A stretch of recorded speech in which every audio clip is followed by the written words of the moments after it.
తాకట్లో ఉన్న మీ బంగారాన్ని విడిపించి ఆ రోజు ఆన్లైన్ రేటుకి కొంటాం. Sharma gold company. నమస్కారం, సుమన్ టీవీకి స్వాగతం. మార్చి నెల ద్వాదశ రాశుల వారికి ఏ రకంగా ఉండబోతుంది, గ్రహ స్థితిగతులు ఎలా ఉన్నాయి, ఎటువంటి ఫలితాలను ఇస్తున్నాయి, ఎటువంటి పరిహారాలను వీళ్ళు పాటించుకోవాలి, ఈ అంశాలన్నీ తెలియజేసేందుకు మనతో పాటు ఉన్నారు ప్రముఖ జ్యోతిష్య రత్న, జ్యోతిష్య చక్ర వైభవ నిపుణ డాక్టర్ రాళ్లపల్లి రవికుమార్ గారు. గురుగారు నమస్కారం. నమస్కారం. గురుగారు, ద్వాదశ రాశుల వారికి ఈ మార్చి నెల ఎలా ఉండబోతుందో తెలుసుకునే ముందు నవగ్రహాల స్థితిగతులు ఎలా ఉన్నాయి, ఎలాంటి ఫలితాలను అందిస్తున్నాయి? శరదిందు సమాకారే పరబ్రహ్మ స్వరూపిణి వాసరాపీఠ నిలయే సరస్వతి నమస్తే. సుమన్ టీవీ ప్రేక్షకులకు నమస్కారం.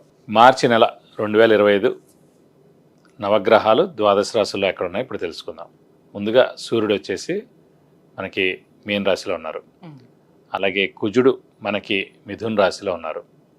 అలాగే రాహు వచ్చి మనకి మీన రాశిలో ఉన్నారు. గురువు మనకి వృషభ రాశిలో ఉన్నారు. శని స్వస్థానమైన కుంభరాశిలో ఉన్నారు. బుధుడు నీచస్థానమైన మీన రాశిలో ఉన్నారు. కేతు కన్యా రాశిలో ఉన్నారు. శుక్రుడు మటుకు మీన రాశిలో ఉచ్చస్థానంలో ఉన్నాడు. కాబట్టి ఒకటి స్వస్థానం శని, శుక్రుడేమో మనకి ఉచ్చస్థానంలో ఉన్నాడు మీనంలో. అలాగే నీచస్థానమైన మీనంలోనే బుధుడు కూడా ఉన్నాడన్నమాట. ఇవి నవగ్రహాలు ద్వాదశ రాశుల్లో మార్చి నెల అంతా ఈ స్థానాల్లో ఉంటాయి. గురుగారు, కన్యా రాశి వారికి ఈ మార్చి నెలలోని ఎలా ఉండబోతుంది? వీళ్ళకి ఎంత యోగిదాయకంగా ఉండబోతుంది? ఏ గ్రహాలు అనుకూలంగా ఉన్నాయి వీళ్ళకి? తప్పకుండా అమ్మా. కన్యారాశి రంగానే మనకి ఉత్తర 2, 3, 4 పాదాలు, హస్త 1, 2, 3, 4 పాదాలు, చిత్త 1, 2 పాదాలు, ఈ నక్షత్రాల సమూహం అంతా మనకి కన్యారాశిలోకి వస్తుంది. ప్రస్తుతం వీరికి అత్యద్భుతంగా ఉందని చెప్పుకోవాలి. ఎందుకంటే ముఖ్యంగా గురువు భాగ్యస్థానంలో ఉండడం, శని 6వ స్థానంలో ఉండడం, అలాగే రాహుకేతులు అంటే కేతు రాశిలో ఉన్న సప్తమంలో రాహున్నా కూడా అంత ప్రాబ్లం లేదు. ఎందుకంటే మెయిన్ ప్లానెట్స్ ఇవన్నీ చాలా బాగున్నాయి. ఇది కాకుండా ద్వితీయ భాగ్యాధిపతి, యోగకారకుడు, అదృష్టకారకుడు, లక్ ఫేవర్ చేసే గ్రహమైన శుక్రుడు ఉచ్చస్థానంలో ఉన్నాడు. సో పట్టిందల్లా బంగారం అని చెప్పుకోవచ్చు. విద్యార్థులకి, రాజకీయ నాయకులకి, క్రీడాకారులకి, అలాగే పత్రికా రంగం, యూట్యూబ్ రంగం, వీళ్ళందరూ కూడా అత్యద్భుతంగా ఉందని చెప్పుకోవచ్చు. వ్యాపారస్తులు కూడా పట్టిందల్లా బంగారం అని చెప్పుకోవచ్చు. కొత్త వ్యాపారం స్టార్ట్ చేయొచ్చు. అలాగే మన ఎక్స్పాన్షన్ కూడా వెళ్ళచ్చు. షూరిటీ, స్పెక్యులేషన్స్ కలిసి వస్తాయి. మధ్యవర్తిత్వం కలిసి వస్తుంది. సో ఆరోగ్యం, ఆయుష్ కూడా చాలా బాగుంటుంది. కొంచెం ఏంటంటే రాశిలో కేతు ఉన్నాడు కాబట్టి కొంచెం స్ట్రెస్, స్ట్రెయిన్ ఉంటుంది. అయినా అంత ప్రాబ్లం ఉండదు.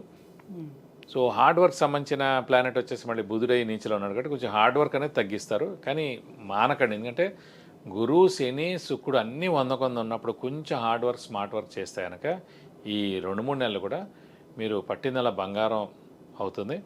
సో ఖచ్చితంగా ఉన్నత స్థానాన్ని చేరుకుంటారు. విద్యార్థులకైతే సువర్ణావకాశం అండి. ఖచ్చితంగా పోటీ పరీక్షలు రాసిన, అంటే మామూలు ఎగ్జామ్స్ రాసిన, 10th ఇంటర్, డిగ్రీ ఏవైనా సరే, ఎనీ సెట్స్, ఏ ఎగ్జామ్స్ రాసినా కూడా ఖచ్చితంగా మంచి పాస్ మార్క్స్ వస్తాయి, మంచి ర్యాంక్స్ వస్తాయి. సో వాళ్ళకి మంచి నెక్స్ట్ ఇందులో అయితే జాయిన్ అవబోతున్నారు. అవన్నీ కూడా అత్యద్భుతంగా ఉంటాయి. సప్తమ స్థానంలోనే రాహు ఉన్నాడు కాబట్టి అది కళత్ర స్థానం కాబట్టి అలా ఇబ్బందులు ఏమన్నా? అంటే సప్తమాధిపతి మెయిన్గా అంటే ఇవి 2 కూడా ఛాయాగ్రహాలు అన్నమాట. Rahu, Ketu shadow planets. So shadow planets అంత ఇంపాక్ట్ చూపించదు. కానీ సప్తమ స్థానాధిపతి అయిన గురువు భాగ్యస్థానంలో చాలా బాగున్నాడు. అందుగురించి అంటే మెయిన్ స్థానాధిపతి ఇంపార్టెంట్. అలాగే సప్తమ స్థానంలో శుక్రుడు ఉచ్చలో ఉన్నాడు, ఇంకా చాలా బాగున్నాడు. సో అవన్నీ ఏంటంటే అవి డామినేట్ చేస్తాయండి. ఈ ఛాయాగ్రహాలు ఏం చేయలేవు వాటిల్ని. కాబట్టి గురువు ఇంపార్టెన్స్ చాలా ఇంపార్టెంట్. తను భాగ్యంలో ఉన్నాడు కాబట్టి దైవబలం, దైవానుగ్రహం పరిపూర్ణంగా ఉండడం, తీర్థయాత్రలు చేయడం, దైవాన్ని దర్శించుకోవడం, గురువులు దర్శించుకోవడం, గురువు యొక్క బ్లెస్సింగ్స్ పొందడం, సంఘంలో జరిగే మంచి కార్యక్రమాలన్నింటిలో కూడా పాల్గొనడం. సో శ్రమ, కాలం, ధనం వ్యర్థం కాకుండా ఉండడం, అవసరానికి డబ్బులు సమకూరడం, రావాల్సిన బాకీలు వసూలు అవడం, అలాగే స్నేహితులు కూడా, పాత స్నేహితులు ఎవరైనా వాళ్ళందరూ కూడా కలుస్తారు. సో శత్రువులు కూడా మిత్రులు అయ్యేందుకు కూడా అవకాశం ఉందన్నమాట. కాబట్టి అత్యద్భుతంగా ఉందని చెప్పుకోవచ్చు కన్యా రాశి. సో మాక్సిమం గ్రహాలన్నీ వీళ్ళకి అనుకూలిస్తున్నాయి, పెద్ద గ్రహాలన్నీ కూడా అనుకూలిస్తున్నాయి కాబట్టి వాళ్ళకి గృహయోగం కానీ లేదంటే వివాహ యోగం కానీ ఎలా ఉండబోతుంది వాళ్ళకి? తప్పకుండా మనం ఇదివరకు కూడా చెప్పుకున్నాం. మన రాశి నుంచి 4వ స్థానం కానీ, మన రాశి నుంచి భాగ్యస్థానంలో కానీ గురువు ప్రవేశించినప్పుడు ఆ సంవత్సరం కాలం లోపల ఎప్పుడైనా సరే మనకి స్థలం కానీ, ఇల్లు కానీ కొనేందుకు అవకాశం ఉందన్నమాట. సో ఇప్పుడు కూడా భాగ్యస్థానంలో ఉన్నాడు. యోగకారకుడైన శుక్రుడు ఉచ్చలో ఉన్నాడు. శని స్వస్థానంలో ఉన్నాడు. కాబట్టి ఖచ్చితంగా మీరు మానవ ప్రయత్నం ఎంత చేయాలంటే హార్డ్ వర్క్ అంత చేస్తే కనుక ఖచ్చితంగా ఈ నెలలోనే స్థలం కానీ, ఇల్లు కానీ కొనేందుకు అవకాశాలు 100% ఉన్నాయి. అలాగే వివాహ విషయం అడిగారు. వివాహానికి కూడా మెయిన్గా గురువే కారకుడు అండి. సో అలాంటి గురువు మనకి భాగ్యస్థానంలో ఉన్నాడు కాబట్టి ఖచ్చితంగా అవివాహితులు ఎవరైతే ఉన్నారో వారందరూ కూడా వివాహం ఎందుకు అవకాశాలు ఉన్నాయి. అలాగే సంతాన కారకుడు కూడా గురువే అయ్యాడు. అలాంటి గురువు కూడా భాగ్యస్థానంలో ఉన్నాడు కాబట్టి సంతానం లేని వారికి కూడా సంతానం కలిగేందుకు అవకాశాలు ఎక్కువగా ఉన్నాయి. అలాగే కారు కూడా కొనవచ్చు, 2 వీలర్ కొనవచ్చు, బంగారం కొనవచ్చు, ఇంట్లో కొత్త వస్తువు కొనవచ్చు. ఎందుకంటే భాగ్యస్థానంలో ఉన్నాడు గురువు. సో భాగ్యాన్ని ఇస్తాడు. ఆ భాగ్యంతో ఏవైనా ఇవన్నీ చేయొచ్చు అన్నమాట. ఏదైనా సరే మన మానవ ప్రయత్నం ఉండాలి. మనస్ఫూర్తిగా ఇది కొనాలి, అది చేయాలని అనిపిస్తేనే అవుతుందండి. లేకపోతే నెక్స్ట్ ఏడా చూద్దాం, అలా చూద్దాం, ఇప్పుడు ఖర్చు ఎందుకు, దీని మీద అంత ఇదా అని అనిపిస్తే మటు ఖచ్చితంగా కొనలేరు. కొనాలనుకుంటే మటు ఖచ్చితంగా ఇది సరైన సమయం అనమాట. ఇల్లు కానీ, కారు కానీ, 2 వీలర్ కానీ, బంగారం కానీ, ఏదైనా మంచి వస్తువు ఇంటికి కొనడం కానీ ఇవన్నీ మటుకు కొనేందుకు అవకాశం ఎక్కువగా ఉంది. అయితే శని కూడా మంచి పొజిషన్లోనే ఉన్నాడు కాబట్టి వ్యాపారస్తులు, కొత్త వ్యాపారాలు పెట్టుకునే వాళ్ళు కానీ, ఉద్యోగస్తులు కానీ వీళ్ళందరికీ ఎట్లా ఉంటుంది? ఖచ్చితంగా అండి. శని స్వస్థలంలో ఉన్నాడు కాబట్టి ఆరోగ్య ఆయుష్ బాగుంటుంది. ఇంట్లో పెద్దవాళ్ళు, చిన్నపిల్లల ఆరోగ్య ఆయుష్ బాగుంటుంది. వృత్తి కారకుడు శని ఎవరికైనా సరే, ఉద్యోగ కారకుడు శని, ప్రొఫెషన్ కారకుడు శని.